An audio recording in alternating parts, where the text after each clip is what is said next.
Take it off. The words cut through the air like a blade, sharp and commanding. The room fell into silence. All eyes turned toward Karoline Leavitt, standing firm at the center of the press conference. The cameras zoomed in, capturing every detail, the unwavering look in her eyes, the steady rise and fall of her breath, and the small necklace resting against her skin. A simple piece of jewelry, but to her, it was much more. The Liberal TV host leaned forward, his expression smug, his tone leaving no room for argument. He wasn't making a suggestion. This was a demand.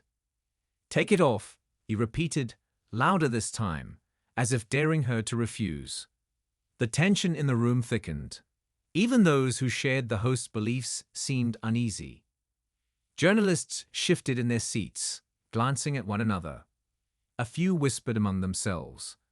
Others just stared, waiting, wondering what she would do next. Karoline didn't react immediately. She let the silence stretch, let the weight of his words settle in the air. Then slowly she smiled, not an arrogant smile, not a forced one, but something almost knowing. She reached up, her fingers grazing the small pendant around her neck. The necklace gleamed under the bright lights. A cross, a symbol of her faith, a reminder of what she stood for. This wasn't just about a piece of jewelry. This was an attempt to humiliate her, to strip her of something deeply personal, something she had held onto through every battle, every storm. Her voice, when she finally spoke, was steady, stronger than anyone expected. You want me to take off my faith? The host blinked. A flicker of surprise crossed his face, just for a second, but Karoline saw it. So did everyone else. She wasn't shouting. She wasn't angry. She didn't need to be.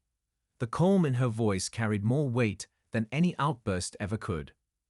The cameras recorded every second. The moment was bigger than the room itself, bigger than the press conference, bigger than the debate. It was a challenge, but not the one the host had intended. A quiet murmur spread through the audience. Some leaned forward, intrigued. Others held their breath. The host's smirk faltered. He had expected resistance. He had expected defensiveness. Maybe even an argument.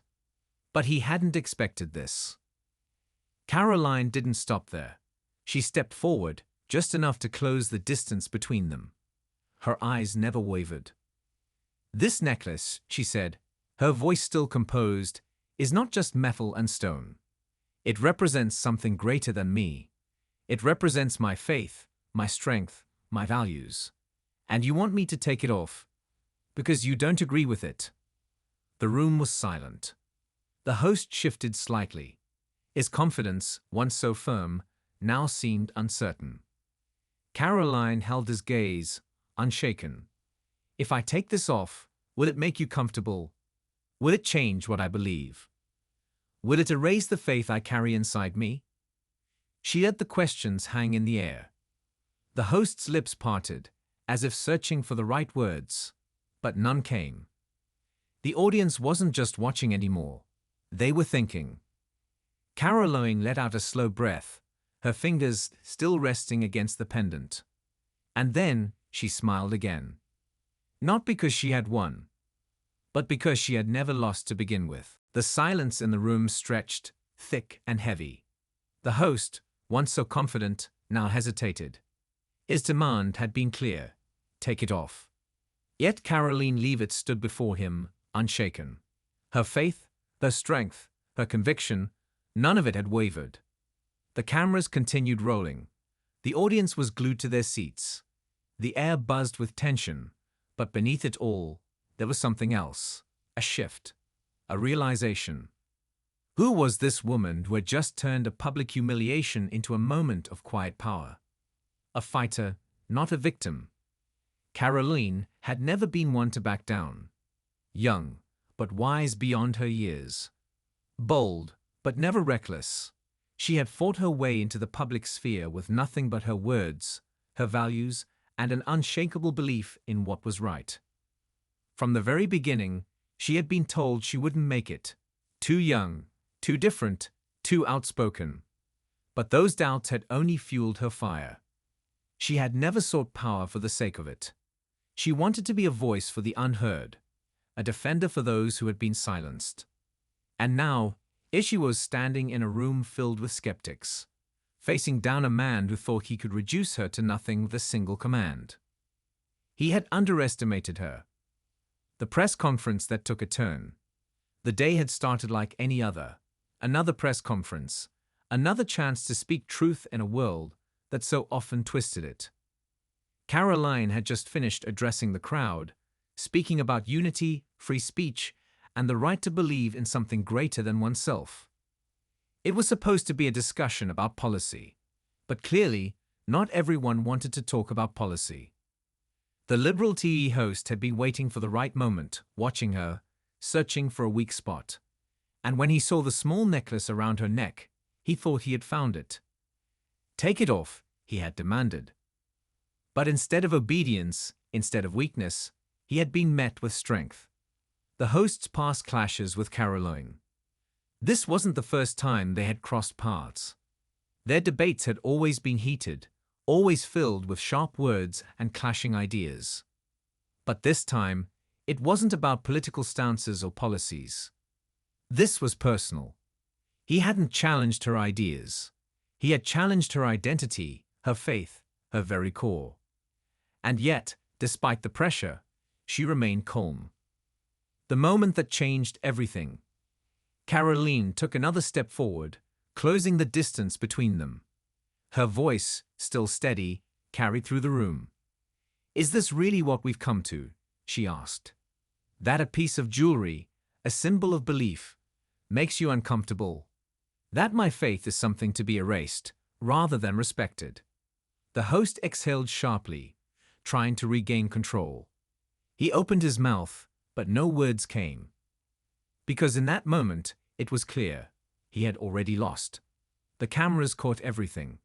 The crowd could feel the weight of what had just happened. And the world. The world was about to see it all. The press conference was over, but the moment wasn't.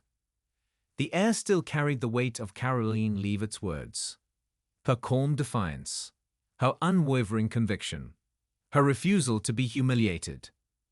The Liberal TV host, once so smug, now stood frozen, defeated not by volume, but by truth.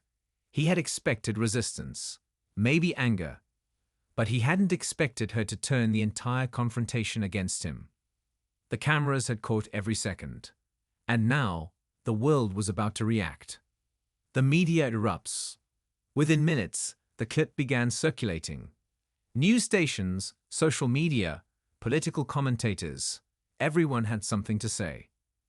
Some called it a masterclass in standing strong under pressure. Others called it a dangerous display of defiance. But one thing was undeniable. Everyone was watching. The public divided. Supporters flooded social media. This is what courage looks like. Karoline Leavitt just exposed the hypocrisy in real time. They wanted to break her, and instead, she became unshakable. Faith is not a weakness, it's strength, and she just proved it. But of course, not everyone saw it that way. Critics were just as loud. Why didn't she just take it off? It was just a necklace. This was performative. She wanted the attention. Separation of church and state. Why should she bring faith into politics? The debate was fierce, and it was everywhere. The host's attempt to recover. The Liberal TV host, now at the center of controversy, scrambled to regain control. He went live that evening, sitting stiffly in his studio, forced to address the backlash. "She's manipulating this moment," he said, forcing a laugh. This wasn't about faith. It was about professionalism. But the cracks in his confidence were showing. Viewers weren't convinced. They had seen the exchange. They had felt the shift. And Karoline? She wasn't backing down. Karoline's first statement. That night, she took to the podium once more, not out of defense, but to make one thing clear. This was never about a necklace, she said, her voice steady. This was about a growing belief that faith must be hidden, that conviction must be softened, that truth must be silenced. She paused, letting the weight of her words sink in. I will not be silenced. The room erupted into applause. The battle wasn't over. In fact, it was just beginning. The battle lines had been drawn. The media was on fire. Supporters hailed Karoline Leavitt as a symbol of courage, while critics sharpened their attacks, determined to tear her down. But the real storm was just beginning. Behind closed doors, powerful forces were moving. The backlash begins. Phone calls were made. Headlines were drafted.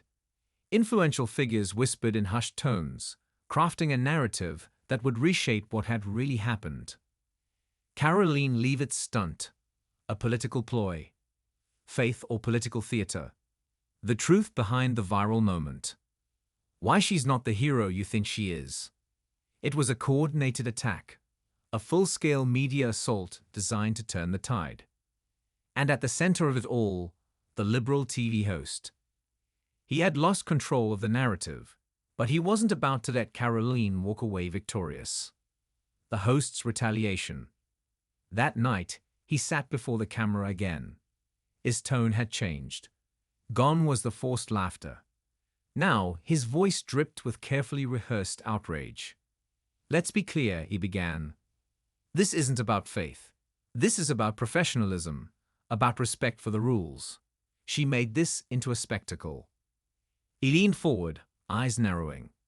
And let's not forget, she knew exactly what she was doing. The implication was clear. He wasn't just challenging her actions. He was questioning her integrity. The political pressure. Meanwhile, pressure behind the scenes was growing. Powerful figures began speaking out. She's dividing the country.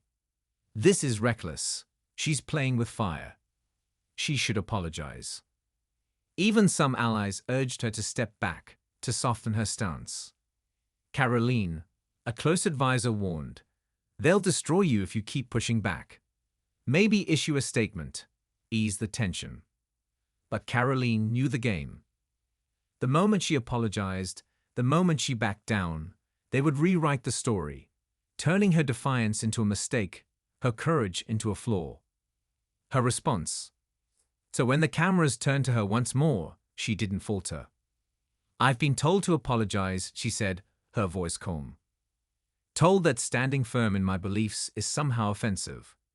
That conviction is dangerous. She shook her head. I will not apologize for my faith. I will not apologize for my values. And I certainly will not apologize for standing up when others want me to sit down. The room erupted into applause. The pressure was growing. The attacks were relentless. But Karoline Leavitt was not backing down. The pressure was unbearable. Every news outlet, every talk show, every headline. It was all about Karoline Leavitt. The liberal TV host doubled down, pushing the narrative that she was playing the victim, turning faith into a political weapon. She's milking this for attention. Is this really about faith or about power?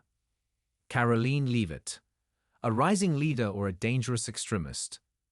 The attacks weren't just public. Behind the scenes, the walls were closing in. The political threats. Whispers turned into warnings. A call from a high-ranking official. If you don't put this to rest, your career will suffer. You're young. You have a future. Don't throw it away over this. A private meeting with party leaders. You're making enemies. Step back before they destroy you. Even sponsors and supporters started hesitating. We believe in you, but this is getting too controversial. Maybe it's time to release a statement to cool things down. Just say you were misunderstood, and this will all go away. Karoline listened. She nodded. And then she made a choice. The moment of truth. The next morning, Karoline walked onto a national television set. Not to apologize, not to retreat, but to face the storm head-on. She sat across from the same TV host who had tried to humiliate her. Cameras rolled. The audience held its breath. The host leaned forward, voice dripping with false sympathy.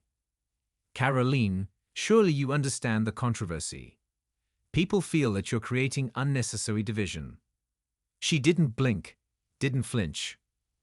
My faith isn't controversial, she said simply. Your attempt to shame it is. The host's smile faltered. The audience gasped. She continued, voice calm but firm. The real question isn't why I refuse to take off my necklace.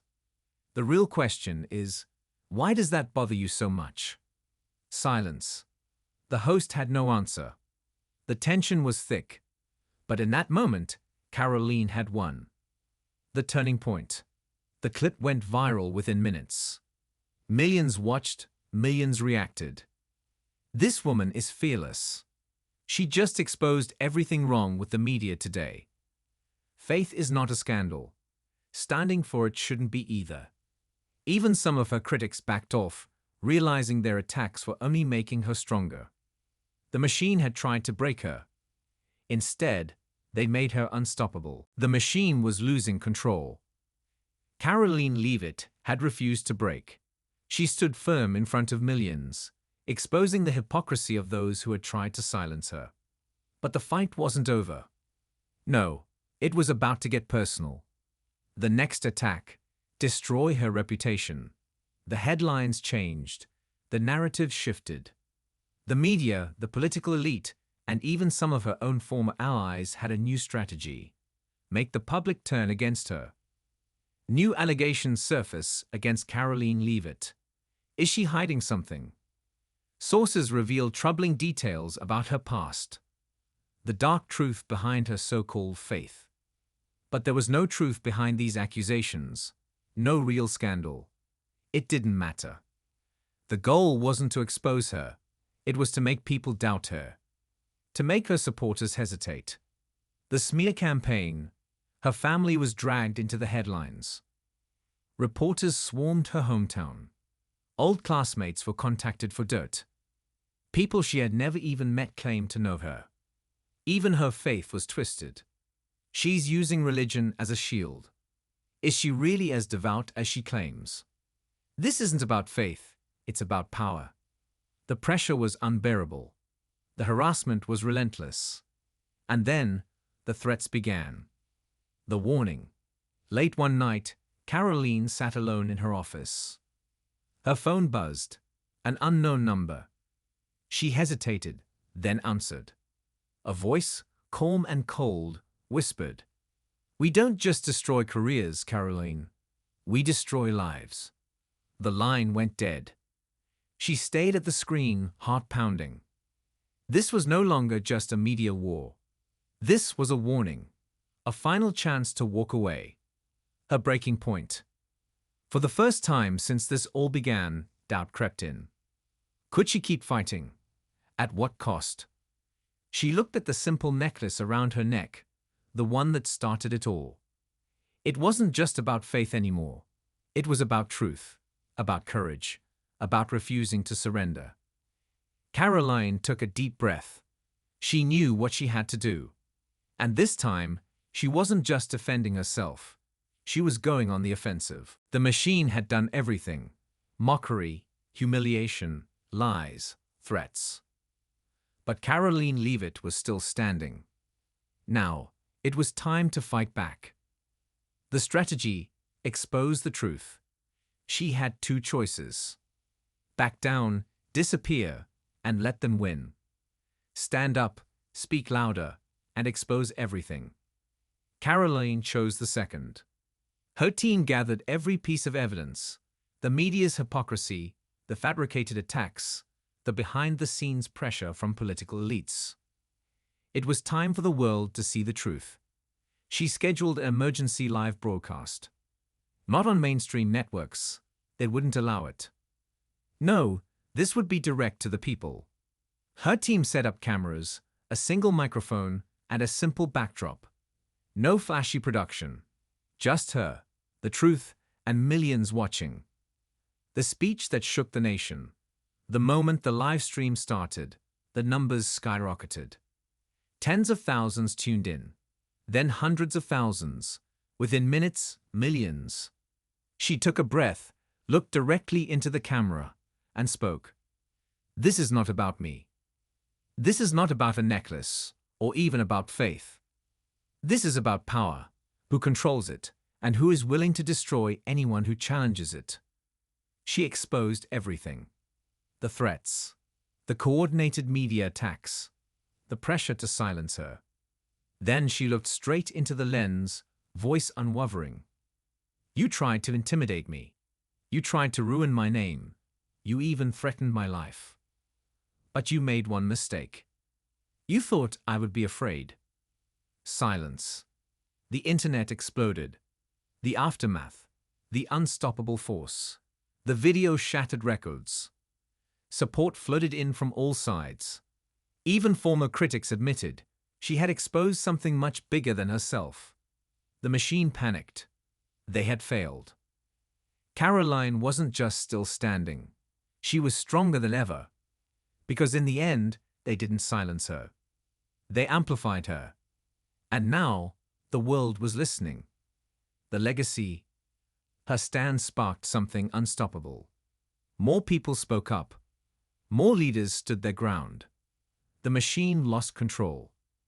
And it all started with one woman, one moment, and one decision: to never back down.